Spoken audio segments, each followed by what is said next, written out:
اعوذ باللہ من الشیطان الرجیم بسم اللہ الرحمن الرحیم اللہم صل علی محمد وآل محمد قال اللہ الحکیم فی کتابہ المتین بسم اللہ الرحمن الرحیم فاسألوا اہل الذکر ان کنتم لا تعلمون۔ اہل ذکر سے پوچھو اگر تم نہیں جانتے ہو۔ میرا موضوع ہے تقلید کے معنی، تقلید کی اہمیت، اور کن کن امور میں اور کن کن چیزوں میں تقلید ضروری ہے۔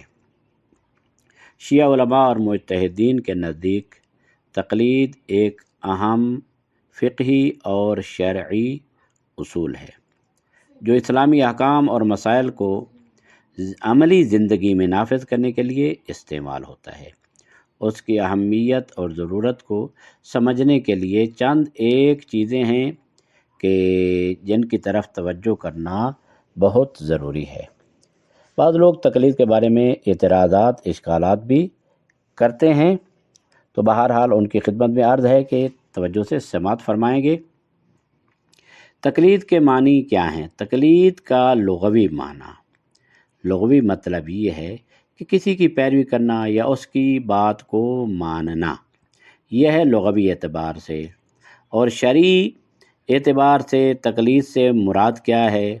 تو شرعی اعتبار سے ایک غیر مجتہد مسلمان کسی مجتہد یا فقیہ کی رائے اور فتویٰ پر عمل کرتے ہوئے اپنی دینی امور انجام دے، اس کو تقلید کہا جاتا ہے۔ تقلید کی اہمیت بہت زیادہ ہے۔ شیعہ فقہ میں تقلید کی اہمیت، اس میں کافی ایک پہلو ہیں جن سے تقلید کی اہمیت واضح ہو جاتی ہے۔ دینی احکام پر عمل درآمد کرنا ہر مسلمان پر لازم ہے کہ وہ شرعی احکام پر عمل کرے، یہ واضح سی بات ہے، لیکن عام لوگ اسلامی احکام کی گہرائی اور تفصیل کو سمجھنے کے لیے اجتہادی مہارت نہیں رکھتے۔ وہ اتنی ماہر نہیں ہے کہ وہ مجتہد، ہر آدمی جو ہے وہ مجتہد بن جائے۔ اس کے لیے تقلید ضروری ہے تاکہ وہ دین کے عملی مسائل کو صحیح طریقے سے انجام دے سکے۔ لہذا دینی احکام پر عمل کرنے کے لیے یہ امر جو ہے وہ ضروری ہے۔ ایک ہے کہ اجتہاد کی پیچیدگی۔ اجتہاد کوئی معمولی چیز نہیں ہے۔ اجتہاد ایک نہایت گہرا علمی عمل ہے جس میں قرآن، حدیث، اجماع اور عقل جیسے اصولوں کو سمجھ کر شرعی حکم اخذ کیا جاتا ہے۔ یہ کام عام لوگوں کے لیے ممکن نہیں، اس لیے وہ ایک مجتہد پر بھروسہ کرتے ہیں، اعتماد کرتے ہیں اور اس کی بات پر عمل کرتے ہیں، اور کرنا بھی چاہیے۔ اس کے علاوہ کوئی چارہ کار نہیں ہے۔ ایک اور عمل ہے کہ اتحاد اور یکسانیت ہو جاتی ہے۔ تقلید سے امت میں عملی یکسانیت پیدا ہوتی ہے کیونکہ لوگ ایک ماہر فقیہ کی رہنمائی میں اپنے دینی امور انجام دیتے ہیں۔ ایک اور چیز، قرآن اور سنت بھی اس کی تاکید کرتی ہے۔ قرآن مجید میں علماء دین کی اطاعت کا ذکر موجود ہے، جیسا کہ اللہ تبارک و تعالی ارشاد فرماتا ہے فَاسْأَلُوا أَهْلَ الذِّكْرِ إِن كُنتُمْ لَا تَعْلَمُونَ، کہ اگر تم نہیں جانتے تو اہل ذکر سے پوچھو۔ یہ آیت علماء سے رجوع کرنے اور علماء کی طرف رجوع کرنے کی تاکید کر رہی ہے۔ البتہ یہ ہے کہ بعض لوگ سوال کرتے ہیں کہ کن چیزوں میں تقلید ضروری ہے؟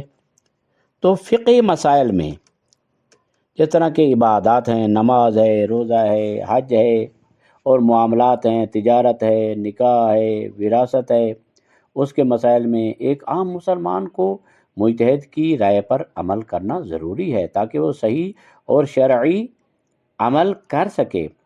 آپ جانتے ہیں کہ کتنے پیچیدہ مسائل پیش آتے ہیں، میں نے خود نماز کے، روزے کے، تجارت، نکاح وغیرہ ہے، طلاق ہے، وراثت ہے، اس کے باریک باریک مسائل جو ہے انسان کو پیش آتے ہیں زندگی میں، تو وہ کیا کرے؟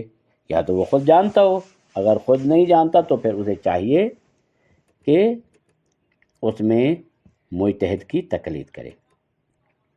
نئے مسائل ہیں جس طرح کے جدید دور کے مسائل جیسے بینکنگ ہے، میڈیکل ہے اور ٹیکنالوجی کے امور میں مجتہد کی رائے ضروری ہوتی ہے، کیونکہ یہ مسائل پہلے موجود نہیں تھے اور ان کا شرعی حکم اخذ کرنا اجتہاد کے ذریعے ہی ممکن ہے، لہذا یہاں پر بھی تقلید ضروری ہو جائے گی۔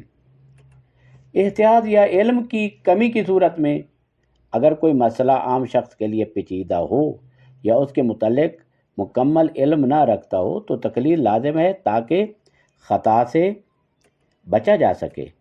اور تقلید کہاں پر ضروری ہے؟ نہیں ہے، یعنی ضروری نہیں ہے۔ ہاں، تقلید ان مسائل میں ضروری نہیں جہاں اعتقادی امور ہوں۔ شیعہ فقہ میں عقائد جس طرح کہ توحید ہے، نبوت ہے، امامت ہے، قیامت ہے، جس طرح کے اصول دین ہیں، ان کو سمجھنے کے لیے تقلید نہیں کی جاتی۔ ان امور میں تحقیق اور عقل کا استعمال ضروری ہے۔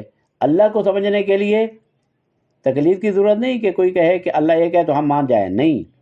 نبوت کے لیے کہ نبوت کیوں لازم ہے، امامت کیوں لازم ہے، تو ان کو دلائل کے لیے سمجھنے کی ضرورت ہے، نہ یہ کہ اس میں تقلید۔ ہاں البتہ اس میں علماء جو ہمیں رہنمائی کرتے ہیں تو ہم ان کی بات کو سنتے بھی ہیں اور مانتے بھی ہیں، لیکن یہ تقلید کے عنوان سے نہیں ہے۔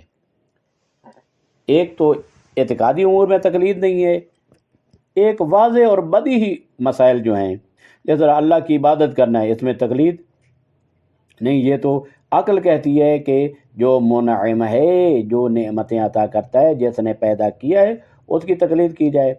والدین کی عزت اور حلال و حرام کے واضح احکام جو ہیں اس میں تقلید کی ضرورت نہیں ہوتی۔ یہ تو مسلمانوں کے لیے تشیع اور مسلمان ان سب کے لیے یہ واضح امور ہیں۔ لہذا شیعہ فقہا جس طرح کہ آیت اللہ العظمیٰ سیستانی، آیت اللہ العظمیٰ سید علی خامنئی اور دیگر بزرگ علماء نے تقلید کو دینی زندگی کا ایک لازمی حصہ قرار دیا ہے اور تاکید کی ہے کہ جو شخص اجتہاد کی قابلیت نہیں رکھتا اس کے لیے ضروری ہے کہ وہ تقلید کرے یا کسی معتبر مجتہد کی طرف رجوع کرے۔ لہذا اس کا نتیجہ یہ ہوا کہ تقلید ایک شرعی اصول ہے جو ہر غیر مجتہد مسلمان کو دینی امور میں درست راستہ اختیار کرنے کی رہنمائی فراہم کرتا ہے، اور یہ عمل دینی احکام کو صحیح طور پر نافذ کرنے کے لیے ضروری ہے اور امت میں اتحاد اور یکجہتی کو برقرار رکھتا ہے۔ امید ہے انشاءاللہ یہ باتیں مفید ثابت ہوں گی اور جو تقلید پر اعتراض کرتے ہیں اور اشکالات کرتے ہیں ان کے لیے بھی ضروری ہو جائے کہ ہم دنیا کے امور میں ایک دوسرے کی تقلید کرتے ہیں، ہر آدمی دوسرے کی تقلید کرتا ہے، تو وہاں پر یہ اعتراض نہیں کیا جاتا۔ مثلا ایک مریض ہے، ڈاکٹر سے دوائی لے کر آتا ہے تو ڈاکٹر سے یہ نہیں پوچھتا کہ یہ دوائی تو نے کس وجہ سے لے کر دی ہے، یہ کیوں لے کر دی ہے، نہیں، ڈاکٹر دوائی دیتا ہے اور اس کے مطابق وہ عمل کرتا ہے، یہ بھی تقلید ہے۔ بعض دیگر امور میں تقلید، ہم کپڑے سلواتے ہیں درزی سے، ہم اس کی تقلید، اس کی بات کو مانتے ہیں۔ ہم باقی دیگر امور میں کوئی کسان جو ہے اور غیر کسان، ایک عالم دین ہے، وہ کسان سے پوچھے گا کہ 1 ایکڑ میں کس قدر اور کتنی گندم جو ہے وہ کاشت کرتے ہیں، 1 ایکڑ کے لیے پانی کی کتنی ضرورت ہوتی ہے، اور اسی طرح یعنی جو فارمر اور کسان کے امور ہیں وہ کسان جانتا ہے، اور جو درزی کے امور ہیں درزی جانتا ہے، ڈاکٹر کے امور ڈاکٹر بہتر جانتا ہے، اور اسی طرح علمی مسائل جو فقہی مسائل ہیں وہ اس میدان میں اپنی زندگی خرچ کرنے والے علماء اور مجتہدین زیادہ سمجھتے ہیں۔ لہذا تقلید ایک عقلی مسئلہ ہے اور ایک فقہی مسئلہ بھی ہے۔ ایک حدیث منسوب ہے امام حسن عسکری علیہ السلام کی طرف۔ مولا فرماتے ہیں من کان من الفقہاء صائنا لنفسہ حافظا لدینہ مخالفا لہواہ مطیعا لامر مولاہ فللعوام ان یقلدوہ۔ جو فقہا میں سے ہو، اپنے نفس کو بچانے والا ہو، اپنے دین کی حفاظت کرنے والا ہو، اور اپنے امر مولا کا امر اللہ تبارک و تعالی، ائمہ اطہار اور پیغمبر اکرم، ان تمام کے امر کو کے سامنے اطاعت کرنے والا ہو، تو پھر عوام کو چاہیے کہ اس کی تقلید کریں، اس کی بات کو دینی امور میں اور خصوصاً فقہی امور میں مانیں، تاکہ ان کی زندگی میں کوئی ان کا عمل جو ہے وہ باطل نہ ہونے پائے۔ وصلی اللہ علی محمد و آلہ الطیبین الطاہرین المعصومین۔